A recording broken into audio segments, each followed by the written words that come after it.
Martín Gurvich en Buenos Aires. ¿Qué impresiones? Bueno, estamos muy satisfechos de la calidad de la muestra y la gran acogida que hemos tenido de parte del público acá en el coloquio, que está lleno, y ayer en la inauguración, que también fue un festejo de público muy impresionante. ¿Cuál es tu sensación de llevar la obra de tu padre así un poco por el mundo? A Buenos Aires hacía mucho que no venían, ¿no? Sí, la última gran muestra que hicimos de obra fue en el 97 en el Centro Cultural Borges. Luego se hicieron muestras más chicas de dibujo, pero no de esta magnitud no se han hecho hace muchos años. ¿Cuántas obras hay de coleccionistas argentinos? La han enriquecido mucho esta. Hay obras muy importantes que son de aquí de Buenos Aires. Hemos traído algunas obras de Uruguay para poder justamente acompañar el guión y todo el discurso intelectual que está haciendo la curadora Cristina Rossi, pero queríamos que la mayoría de las obras vengan de colecciones argentinas. Sí, es muy rica la colección argentina. El catálogo me impresionó también como de muy buena calidad. Sí, fue un trabajo de diagramación muy fino y bueno, muchas colaboraciones diferentes, críticos, historiadores. Hay una de Edward Sullivan de la perspectiva de Estados Unidos, de Gurvich en Nueva York, que es muy interesante, poniéndolo en contexto de Nueva York de los años 70, y una contribución de Tiago Roca desde el punto de vista de las artes aplicadas en Uruguay, en el taller, y obviamente el trabajo principal de Cristina Rossi, que ha estudiado bastantes años. Martín, ¿tenés recuerdos tuyos personales de Nueva York? Sí, bueno, es lo que me recuerdo más porque era cuando era más grande. Contame cosas, a ver, alguna anécdota que...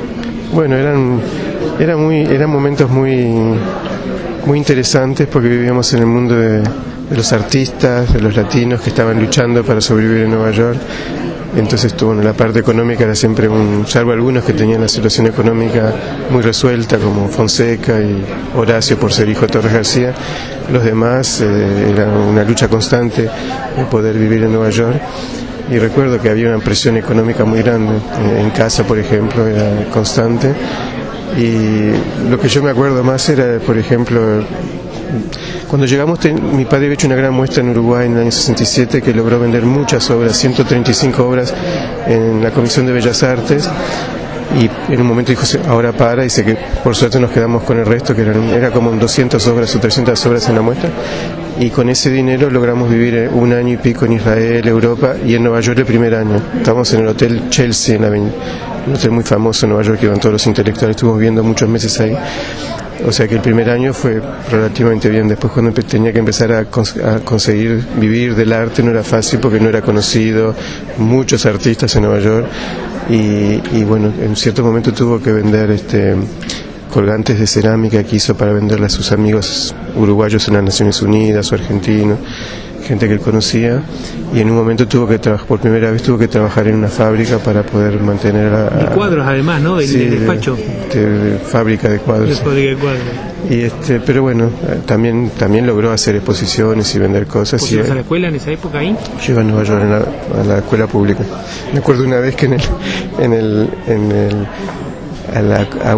la esquina donde iba a la escuela había una cabina telefónica que ahora no existe más, pero una cabina telefónica donde ponías un quarter y llamaba, o 10 centavos y llamaba. Y una vez fuimos, él puso un quarter para hablar con Alpuy o alguien, y la máquina que se descompuso y salieron todas las monedas de la máquina. Fue como sacar en el casino. Y estaba como...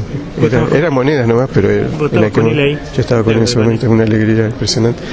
Y bueno, eran momentos difíciles, pero de mucha solidaridad entre los artistas latinoamericanos, mucho compartir las dificultades y también los logros artísticos, y era una bohemia muy interesante. Dice un minuto a Giesnas.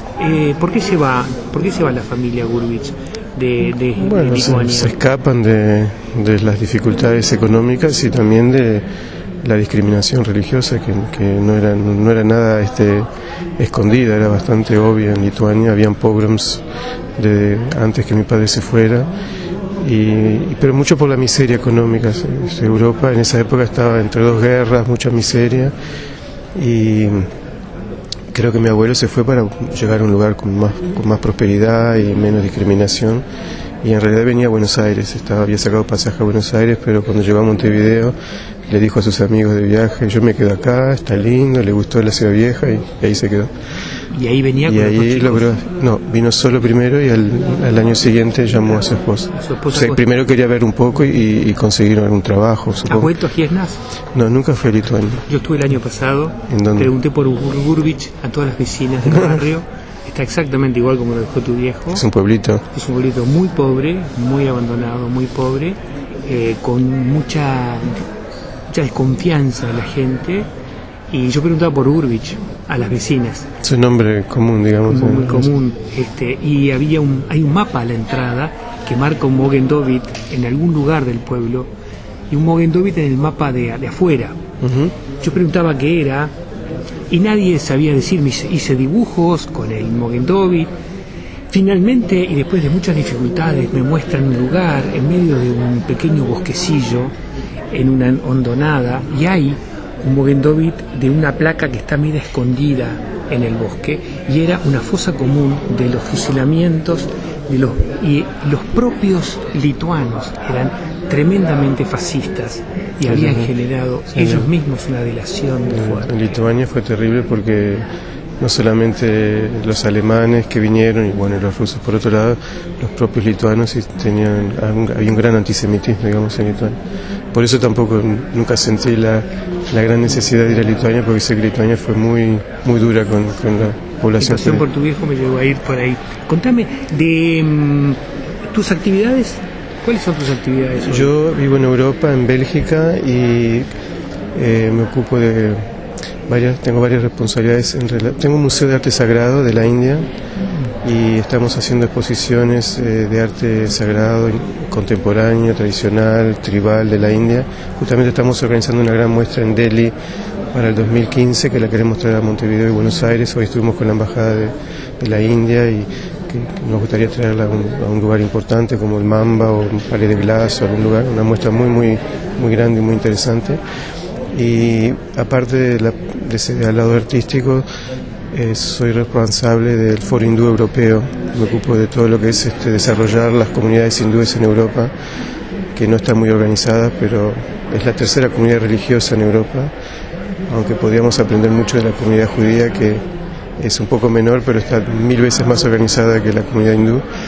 Pero obviamente en Occidente, en Europa, es muy importante tener plataformas, poder interactuar con las autoridades públicas en la ¿Cómo Unión te Europea. pegaste a esa cultura? ¿A partir de qué? Es una búsqueda espiritual que me llevó hacia la India, hacia la espiritualidad de la India, cuando llegué a la edad adulta, digamos, a los 18 años, y desde entonces estoy practicando la tradición Vaishnava, que es la tradición monoteísta del hinduismo. Y bueno, tengo esas responsabilidades en el Foro Hindú Europeo y belga y otras responsabilidades. Por ejemplo, se acaba de crear en Europa, hace un año creamos un network que se llama European Network on Religion and Belief, que es un poco para interactuar con las autoridades europeas en relación a los temas de fe y de religión a través